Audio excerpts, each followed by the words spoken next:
Hi everyone, I'm Kur Yazja and thank you for tuning in. On this session, I'm going to talk about being decisive. Over the last several months of my life, I have made a tremendous amount of decisions. And what I've noticed, one big theme I've seen is that a lot of people just kind of suck at making decisions. I don't think they're necessarily bad at it, they just have no practice with it. And I think decisiveness, not necessarily like blatant recklessness, but actually making a lot of decisions is a critical skill to have if you want to have a really big impact and have a successful life as you move along the path.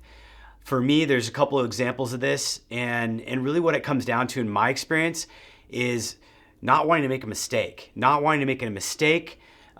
trying to be a perfectionist, which is a big challenge for me, and also just frankly not wanting to look bad. I think as human beings, we want to often be acceptable. We don't want to deviate from the crowd. We don't want to make a commitment because that could mean that we are wrong. That could mean that we are the one that's different than the rest of the people that are out there. But to me, being decisive is it's about flexing that muscle. It's about building momentum and really getting comfortable moving in a direction. Because if you're not being decisive, you're not moving. You're basically stagnating. If you're decisive, you're basically making decisions and you're making commitments. So let's break this down a bit. We'll go into the depths of what I'm talking about a bit more. But I want to thank you for tuning in. And if you like what I have to say, shoot me some comments, drop me some notes, and let's get into it.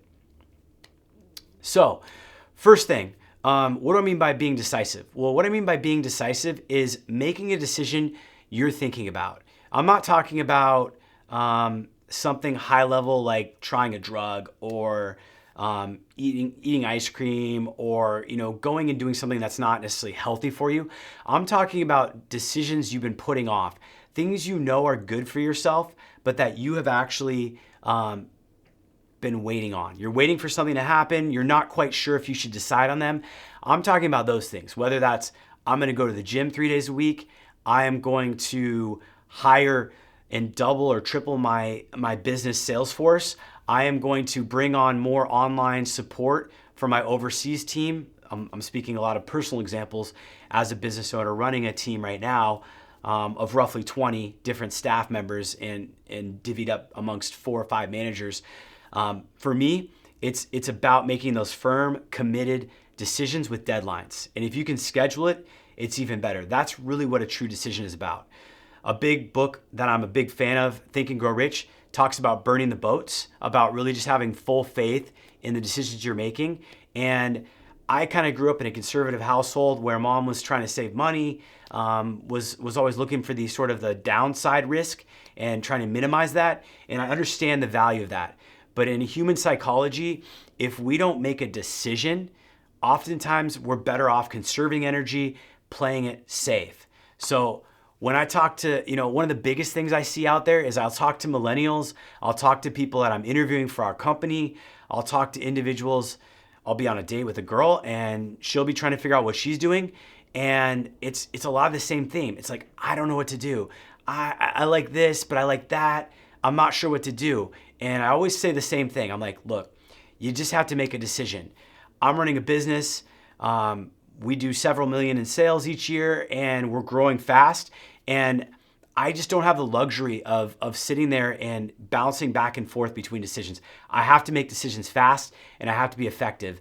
But part of that is being reckless. I'm going to make more mistakes probably than the average person because I make so many decisions, but I'm getting faster and faster at making them. And yes, I'm learning from them and I review them and spend some time reviewing what I've goofed up on. But overall, I'm getting better and more confident at making the decisions. And what I'm seeing is as I look back at the last 6 months, when I make that decision to go to the conference, in this case, I went to Tony Robbins' Day with Destiny in December. When I make the decision to bring my team to Unleash the Power Within as a group event, and I see the trickle-down effect that it has on everybody that I work with and in my life in general, these decisions I had kind of in my gut good feelings about, but I kind of put them off just because I was sort of trying to be a bit more, cautious, conservative. These decisions have been shaping my life. And so I encourage you to make more decisions, make more commitments. If you like what this has to say, I'd love to get your feedback. And if you want to commit, throw a decision down in the comments. Thanks a lot for tuning in. Until next time, appreciate you.